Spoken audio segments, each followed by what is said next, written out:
Hey there, loves. So, I wanted to make a quick video about the masculine energy and feminine energy and the history of where we've been with them thus far. So, when I was sitting back thinking, and as I've been going through my own journey, think about a seed. The masculine journey at that time, anything that is a seed is the masculine's journey. And the masculine's journey is part of being taken anywhere the universe takes it, which is us. Let's say you have a seed in your hand, you represent the universe. That seed is basically the ego, the body that will be born into its soul path. We don't know what it is yet. We don't know what type of seed it is yet, but that is the masculine's journey. And it goes wherever the universe takes it, and it's replanted into soil. Whatever that soil may be, whatever neighborhood that is, family it represents, socioeconomic, cultural background, that is the ground that you're being planted into. Once you're planted into this soil, whatever feeds you the nutrients to help you grow is what becomes the consciousness. And that gets distorted within the moment of how we grow. Now, as we grow through this masculine energy, don't forget the creation of inside of us, the feminine energy, is becoming the plant, the fruit, the thing it needs to be on its journey. Now, as this journey continues on, eventually the masculine is still going through its work, which is splitting the seed, splitting the hardness, being permeable to growth while in darkness. This is something that I noticed that is true of all men. We sit back and we say distorted masculine or toxic masculinity, but we have to remember femininity was born within and out of masculinity. So we have to redefine what femininity is as well as redefine what masculinity is. Because as we stand now, if we become to the point where at one point when history began, everything was in the masculine form, which was breaking ground, making new, breaking ground, making new. Once those foundations and those roots were set, then it was just the years of creation and making new, creation and making new. Now we're in a place where we're creating so much newness that within our own feminine energy, we're lost and entrapped in our minds because we don't know how to make the physical moves now, which were our ancestors planting the roots and making ground.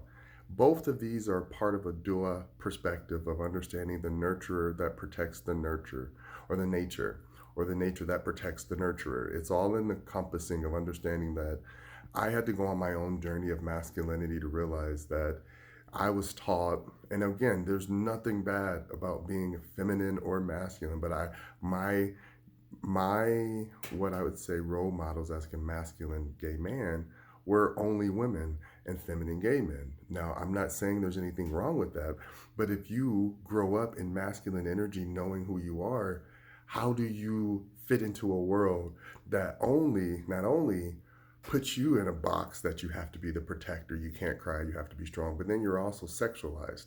So then your only thoughts and movements through the world are sexualized, and then you're condemned for this. That makes a lot of harbor energy that is in balance between the feminine, because now the feminine is trying to create to protect this new energy that is now coming to it for safety.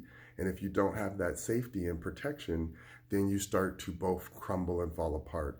This is the structure. This is the foundation. This is where we're going back to in this world cycle of evolution. We went from creating, which was masculine, to sitting in or masculine, which was planting and rooting into a place of creation, which was feminine.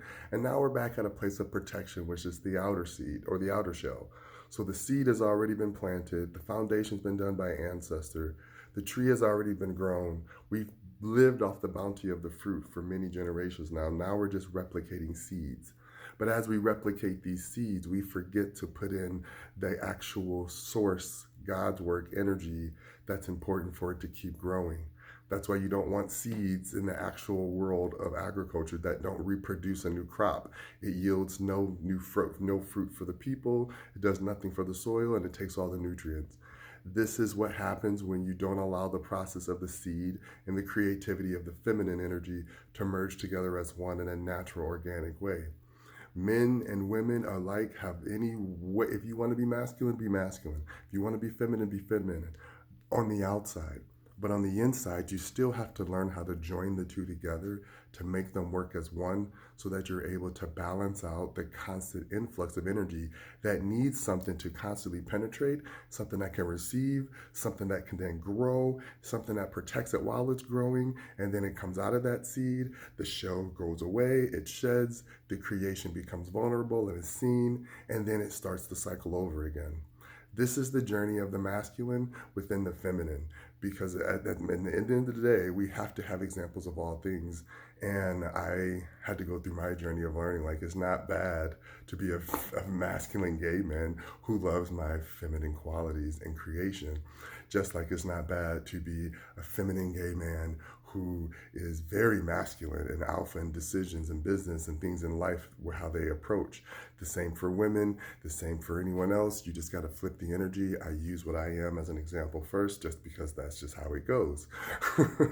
But the point that I'm making is this journey is not one that's meant to be walked alone, but it's definitely one that's meant to be discovered alone. And then we come back together to compare what we have learned.